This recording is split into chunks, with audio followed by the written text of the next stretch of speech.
It may be an instinct, but not a necessity. So when you suppress any natural instinct, it is bound to erupt.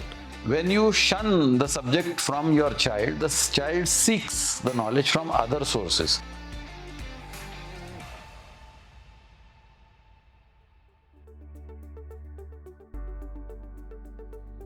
Sex, one of the basic human necessities of life, having a power to create a baby. Yet, there is a taboo on sex. In families, there is a taboo when we talk about sex. Why is that so? If there is a taboo, how do you talk about it?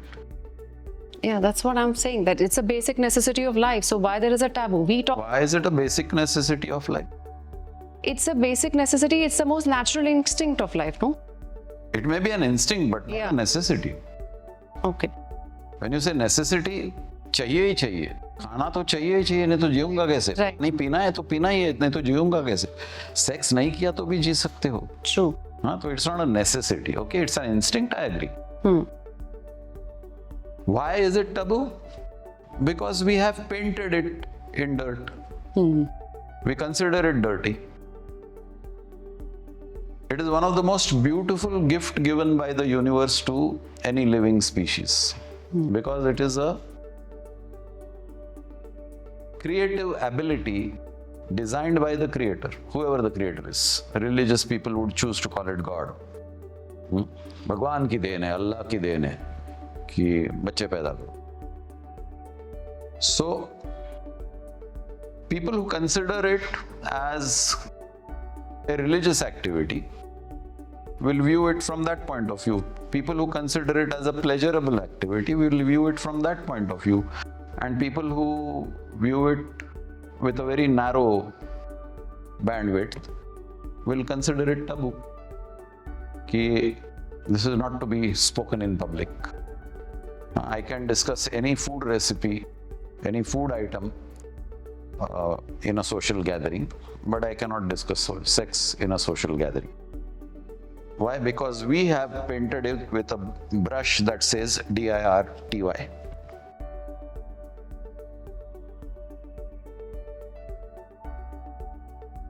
So how do we normalize this?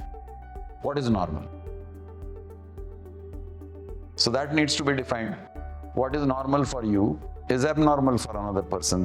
The lady who wears a ghungat, for her, a lady without a pallu is abnormal. For a lady who is habituated to going out in modern dresses, no pallu, for her a pallu and a ghungat or a burqa is abnormal. So these are all definitions, and these are all mindsets created by the definitions. If you are cultivated in the mindset of, what nonsense, how can I discuss this? That's your mindset. Somebody else may be very open to not only discuss it, but indulge in it.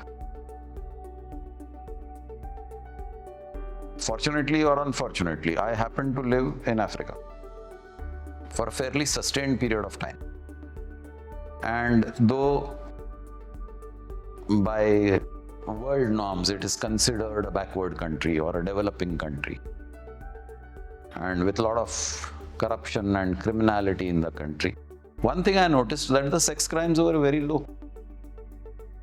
You would see a lot of financial crimes, you would see a lot of infringement on properties, but you would not see any sex crimes. Why? Because sex was not considered taboo in that society.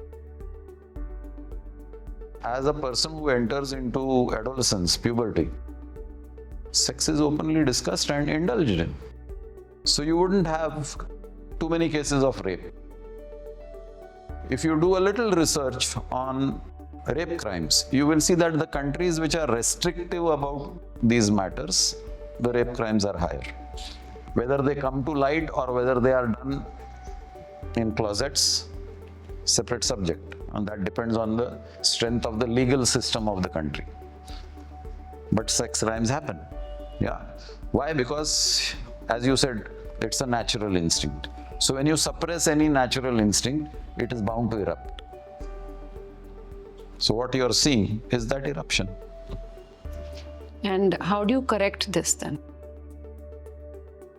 By being open about education on any subject, as you would be open about educating a child on a language or arithmetic or science. It's not hidden. Right. Yeah, you are talking of the human physiology.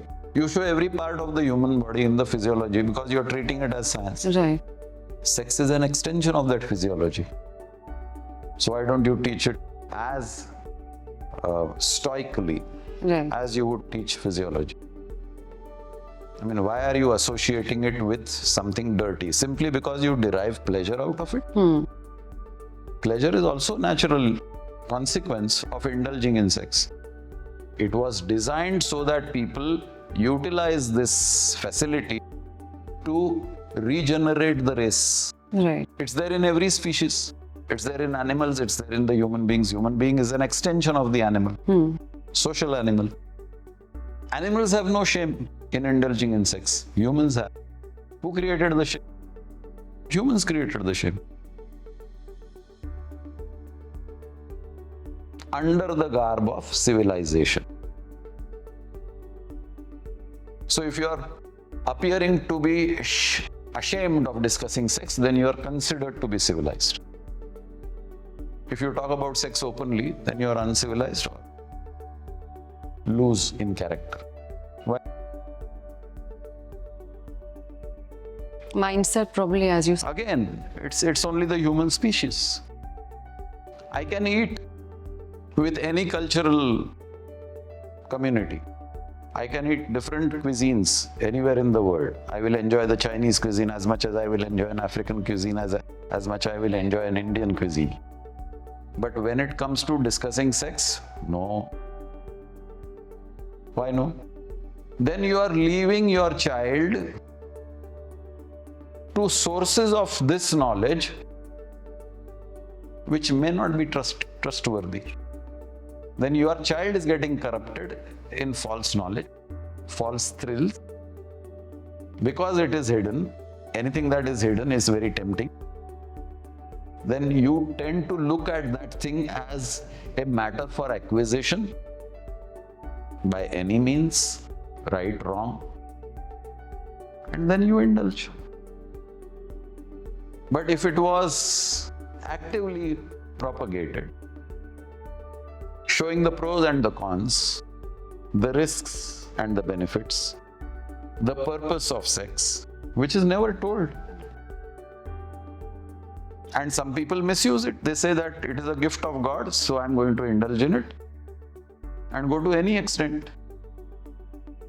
Without taking care of your social responsibility, you are a burden to this earth, which is a very limited space with limited resources. Sex is there to take care of the procreation of your species and to preserve your species. Now you are exploding your species to such an extent that the other species are endangered. You are encroaching on jungle land, you are encroaching on animal kingdom, you are slowly making many species in the animal kingdom extinct. So this is the consequence of overindulgence. Any overindulgence, you eat food beyond proportion, it will have an effect on your body. The same thing is happening with overindulgence in sex. It is having an effect on the body of earth.